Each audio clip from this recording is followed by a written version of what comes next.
бүгдээрээ сайн уу? Өнөөдөр та бүхэндээ 2015 онд гарсан хөгжилтэй нэгэн хөөрхөн драмыг ярьж өгөхөөр бэлдлээ. Ахлах ангийн охин өнгөрсөн лөө очин хамгийн ухаантай нэгэн болж байгаар үйл явдал өрнөн. Манай сувыг үзэж байгаа нийт хүмүүсийн 30% л subscribe дарсан байна.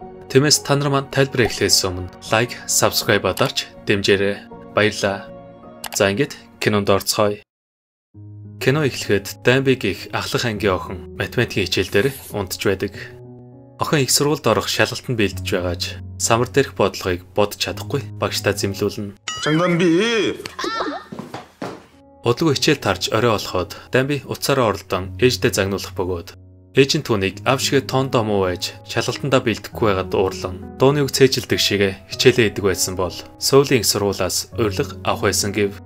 Ээжийнх нь үглэлтээс гадна Дамбиг бухимдуулж буй бас нэг зүйл нь байнга үздэг түүхэн драм байлаа.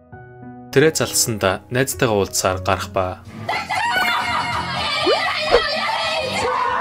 Караокены дараа Дамби найздаа хэрвээ маргашийн шалгалтанд дуунвал ирээдүйн сүрэх талаар ярилцсан. Өөрийн сонсч байгаа хэсгийг асуухад аав нэрж найз нь явхоролдог. Ингээд ганцаараа үлдсэн Дамби шалгалтаа бодсоор өглөө угтана. Маргааш нь түүний сургууль руу ярах үед ээж нь сүнхнээс нь зуран чадах бүхнээ хийгэрэй хэмээн амжилт хүсэж автобусын дотор Дамби шалгалтандаа бэлдэн яран буух үедээ шүхрээ мартан бороонд шалбан орсоор цагтаа амжиж очдогч шалгалт өгөхдөө бэлэн биш байв. Дамби шалгалтандаа унахыг гэсэн айцаасаа олж дотор алга болохыг хүссэн. Бүхнийг орхиж хаашаа чамаагүй зүгтмаар санагдаж бороонд ганцаараа уйлан суун. Гэтэл энэ үед хүсэл нь биелсэн мэд шалбагнаас дүрс үзэгдэж түүнийг ойртож үзтэл хачралтай зүйл харагдах нь тэр. Эртний чулсан улсад 3 жил огт бороо ороогүй тул хүмүүс зан үйл хийж явах бөгөөд үнтэй зэрэгцэн Дамби шалбаг руу өсөрж живхийн дагавар гинт хоордог. Танихгүй өөр газар исэн тэрээр эхэндээ хүмүүсийг кино хийж байна гэж боддогч тэд түүнийг агуудаа харж байгаа юм шиг гайхаж байлаа. Дамби өөрийгөө сурч гэдгээ хэлэхэд байдлыг үрж тэд өмсөн хувцас барьсан зүйлээс нь олж хаанд туслахаар ирсэн илчгэж буруугаар ойлгон харуулууд Дамби сэлэм тулган хур бороо оруулж өгөхийг гуйна. Гурван зүсэгдэн жинхэнэ сэлэм байсан тул тэрэг хэлснээр нь бороо орохыг гуйна. Хүмүүсийг сүгдэх үеийг ашиглан тэндээс сүгддэг. Дамби харуулуудаас нуугдсаар сахал зурж хувцас сольж өмсөн хашаанаас гарах гэдэгч төшмтүүдтэй тааран хамт ордон руу орох бөгөөд уулзалтын үеэрхэн ахиж мухар сүсэгт найдахаа болж улсынхаа асуудлыг шийдэхийн тулд математик болон шинжлэх ухааныг ашиглахаар шийддэгч төшмөдөн түүгээс хойш энэ шийдвэрийг эсэргүүцсэн хур бороо оруулах сүүлчийн арга буюу түүнийг сүд бүсгүйтэй ариун зан үйл хийлэхээр болно. Энэ үеэр Дамби ордноос гарч утсаа олж авдагч ордны хөгжимчөнд баригддаг. Ингээд тухайн өдөр нь хаан Дамбитэй ярилцахаар ордондоо дуудана. Тэд өөрийн сулна гэж найдаж байсан ч хаан түүнийг хур бороо оруулна гэдэгт итгэхгүй байсан тул нэн даруй цааслахаар болоход Дамби өөрийгөө ирээдүйгээс ирсэн сурагч хэмээн түүхийн талаар сайн мэддэг гэдгээ хэлэн өшөөхийг гуйх үед хаан гар утсыг юу болохыг асуудаг. Утсан цэнэггүй болж хаан хэлснээ ойлгохгүй байсан тул Дамби айсандаа өөрийгөө математикч гэж хэлснээр хаан цааслахаа түр хайшлуулж шалгалт авахар болно. Ингээд хаан түнд Пифагорын теоремыг бодлого өгдөг. Дамби ямар ч бих хэрэглэхгүйгээр цаасан дээр бичин тэдний бодож чадаагүй хэцүү бодлогын хариуг ердөө хэдхэн минутанд олж хааныг алмааруулах нь тэр. Гайхсан хаан түүнэр математик заалгуулахар болон бороо орсны дараа гэрлүүн буцаахаа амладаг. Удалгүй хаан түнд амьдрах газар гаргаж өгөн хүмүүсээс нуухын тулд эрэгтэй утсан өмсүүлж хичээлээ эхлүүлдэгч. Хаан бодлого бодох нь битээл нэгээс 10 хүртэл тоолж мэдэхгүй байлаа. Дамби тоо зааж өгөхөөр өглөө бүр эрдлэн босож тэрэ цангасандаа худагнаас суусан. Оройн өлсөндөө гурвалжин кимбаба идэхээр хайдагч хааны ордонд үлдээснэ гинт сандаг. Энэ хоёр хаан кимбабыг тесрэг бодис гэж андууран дэлбэлэх гэж оролдох бөгөөд маргааш нь тэрээр гарн дээр пластмастаар зурж тооны хүрдэ нуцаа цээжлэн. Нэг өдөр тэр хоёр хинэн хүрд сайн мэдэх вэ гэдэг шийтгэлтэй тоглоомор өрсөлдөн. Дамби тоглоомодоо хит тулайран шийтгэлийг биелүүлэхээр толгоороо цогох үед хөгжимчин хааныг хамгаалахаар түүнийг цааслах гэдэгч хаан тэднийг болиулж тоглоомоо үргэлжлүүлдэг. Харин энэ үед хааны эхнэр болохоор сонгогдсон сүд бүсгүй ирж таарснаар тэд сандралдан хөгжимд автчихвэ дүр эсгэн. Ингээд хэд хоногийн дараа хаан Дамбиг өсч байгааг мэдэн хоолоор дайлдаг. 해보거라. 더 크게. Гэвч Дамбид хоолн таалагдaltaгүй өөрийнхөө авчирсан хоолоо идэхээр олно. Тэр зүрхнээсээ савтай дог бүгийг гаргаж ирэн халуус өндөг хийж хутхан хаанд амсууснаар халуун ноотой амд хаанд таалагдан ус уулгүй хоолноос идсээр байлаа. Гэтэл маргааш нь халуун нооноос олж хааныг гидсөвдөн өөрийг хордуулах зүйл өгсөн байна гэхэд Дамби гайхан санаа зовх зүйл байхгүйгээд удахгүй зүгээр болно гэв. Хаан халуун нооны талаар юу ч мэдэхгүй байсан тул Дамби түнд тайлбарлахаас гадна зүрхний цохилтоо мэдэх аргыг зааж өгөн хэн нэгэнд хайртай болсон цагт үнийг мэдрэх болно гэх бөгөөд Дамбиг мэдлэгт гайхсан хаан түүнийг чусооны эмчнэр мөн хөдөө аж ахуйн салбарт туслахыг хүснээр тэдний мэдлэг ур чадвар нэмэгдэж байв. Тойрон хаан түнд мандрин өгөх үед Дамби 4 өдөр иддэг ховор жимсийн нэг дор шууд идснээр хаан өртөнд талархалгүй андж байгаад дургуйцдагч. Дамби зүгээр л мандрин штэ. Энэнд уурлах юу вэ хэмээн гарч явдаг. Удалгүй тэр хоёр ордны хашаанд бөмбөгөөр тоглон Дамби хааныг өдөж араасаа гүйлгэнэ.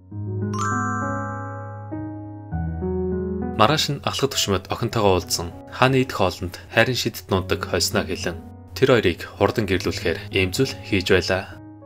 Гэтэл Дамби уг хоолны нийцнээс олж биений үүрхэн тэдний чухал мөчийг баллах бөгөөд сүд бүсгүй явсны дараа Дамби ухаан ордогч шидэт нундаг түнд хүчтэй нөлөөлжээ. Дамбиг ухаан орсны дараа хаан түүнийг ажлаа сайн хийвэл тансаг байшин дамжруулж бүр унах морь өгнө гэдэгч. Тэрэ татгалзсан бороо ормогц гэрлүү хурдан буцахыг хүсч байгаа хэлэхэд хаан өөрт нь багшилж байгаад баярлан одооноос түүнтэй сайн найзууд болж зөвшөөрүүлдэг. Гэтэл тэднийг хамт байгааг мэдсэн ахлах түшмөд хааныг дорд үзсэн хэрэгээр Дамбиг барихан тэр. Харуулууд түүнийг хүлж цаацлахаар болгоод хаан түшмдүүдтэй хандан мэдлэг боловсралтай түүнийг багшаараа авсан гэхэд ахлах нь Дамбигийн мэдлэгийг шалхаар олж хэрвээ 2-7 хоногийн дотор бороо орохгүй бол тэд түүнийг цаазлах юм. Ингээд Дамби ордны хөгжимчнөөс тусламж аван хурд тундас хэмжигч бүтээх ажилд орно. Энэ хугацаанд тэр хоёр нэг нэгэ өгүүлэн хэсэг тустай байх бөгөөд харин нэгэн бороотой өдөр Дамби хааны хэлсэн амлалтыг санаж гэрлүүнд буцаана гэдэгт баяртай байв. Борон дунд хаан түүнийг олж уулзах үед Дамби математик сайн гэж анхнаасаа худлаа ярьснаа хэлэн уйлж эхэлдэг. Энэ мөчөд хаан түнд зүгээрээ уучлал гоох хэрэггүй хэмээн тайлбарлуулна. Хаан түн зориулж зай бэлдэн гэрлүүнд буцаахаар болдогч өрүүлж зугтаж ирсэн тэрээр энд үлдэхээ гойх мөчөд ордны хөгжимчин түүнийг аюулгүй газарт хөргөж өгөх нэрийдлээр орив дагуулж явдаг. Хөгжимчин ахлах түшмэтийн доор ажилдаг нэгэн бөгөөд тэд Дамбиг хаантан болоод улс оронд нь аюул учруулах нэгэн гэж үзсэн тул нэн даруй цаазлах үүрэг өгчээ.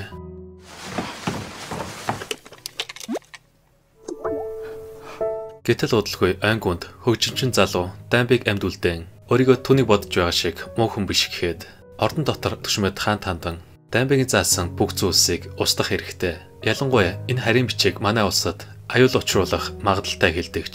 Хаан ордныг орхин түүний араас явдаг.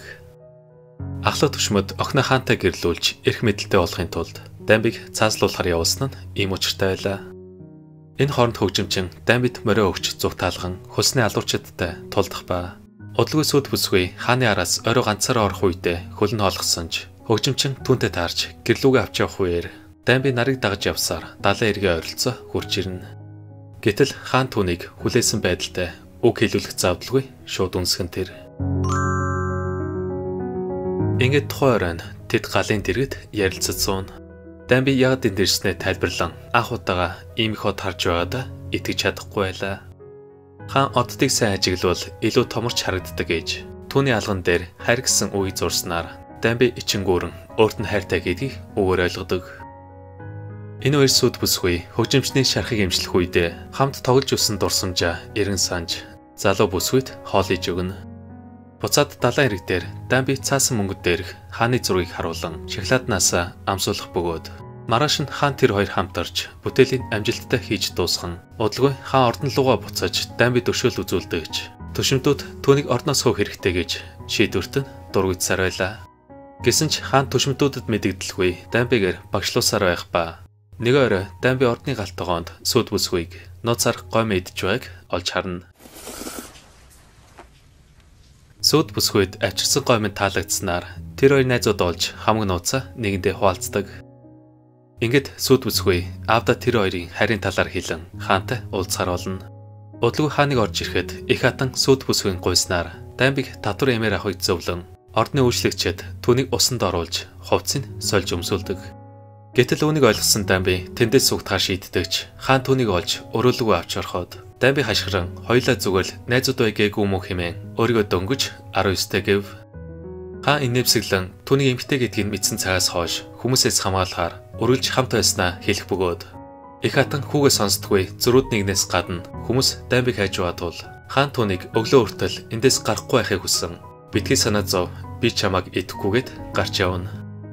Оройн тэр хоёр тусдаа унтаж маргааш өглөө нь хөгжимчин Дамбиг ирээдүүлүүгээ хизээ буцахыг асуухад тэрээр юу гэж хариулахаа мэдэхгүй байлаа. Дамби энд үлдэхдээ эрэлзэх үед сүд бүсгүй түүнийг нэг хүнтэй уулзуулахаар дагуулж очтол ээжтэй нь маш адилхан төрхтэй их хатан түүнийг угтдаг. Дамби ээжтэйгээ уулзсан мэд уйлж эхлэн түүнийг үнэхээр их санаж байгааг нь харагдаж байв. Тухайн оройн Дамби сар өдрийг нарийн хянах боломжтой чусооны одоо орны системтэй танилцаж Удлаг хаан түнд хүмүүсийн унших бичгийг хэлбэрчлэх зорилготой ор бүтээсэн 28 үсэгтэй шин цагаан толгой боловсруулснаа харуулan үүний ачаар зөвхөн эрдэмтэд төдийгүй чусааны хүмүүр суралцах боломж бүрдэх юм. Дамбиг танхимын голд байх ёслын сандал дээр суух үед хаан түнд хааны удмын өсний зүйлд зүүлгэн үрд хамт байхыг гуйдагч. Дамби уйлан ээжийн түүнийг хүлээж байгаа хэмээн гэрлүүгээ буцмаар байна гэв. Хаан түүнийг ээжтэйгээ уулзаад буцаад ирэхийг хүсэн хатан болохыг гуйдагч. Дамби таталцсаар байлаа. Гэсэн ч хаан шийдрийн хүндлэн хэдий түнд маш хэцүү байсан ч хайртай хүнээ явуулахтаа бэлддэг. Шархалж сэтгэлээр унсан Дамбиг ганцаараа үлдэх энэ үед багтай хүн түүнийг ухаалдуулан сэлмээр зоож танхимд гал тавьснаар хүмүүс сандралдаж хаанд уг мэдээ хүрнэ. Хаан өөрийгөө эрсдэлд оруулан гал руу орох бөгөөд ингээд маргааш өглөө нь хаан ордны ажилчдыг дуудан түшмтийг хардаж Дамбигийн өчтөрийн сонсон хоолой мөн гэдгийг мэдснээр бүх хүн ил болдог. Цүнхэнд байсан номны ачаар Дамби амьд үлдсэн ба юусныг мэдсэн хаан ууртаар түшмтийг яагаад ийм зүйл хийснийг асуухад тэр хэрвээ бичиг үсгийг хүмүүр сурвал хүмүүс чөлөөтэй сэтгэж хаант улсын сүрүүлэх боломжтой гэв. Тэр өвхөөс биш цаашид улс орн нь оршин тогтнохгүй байх вэ гэхээс айж байсан ч хаан түүнийг эсэргүүцэх нь хамаагүй энэ ажлаа заавал хийж дуусгана. Ирээдүйд юу болохыг мэдэхгүй байж бид яагаад айх ёстой гэж өөрчлөлтөөс битгий айх хэмээн хэлэхэд түшмөд өвдөг сөгдөн цааслахыг гуйдаг. Ингээд үзэгдэл солиодан Дамбигийн буц цаг болжээ. Тэр явхаас өмнө хаанд өөрийнхөө мөрөөдлөө бичсэн цаасаа өгч явсныхан дараа гониглохгүй байхыг хүсдэг.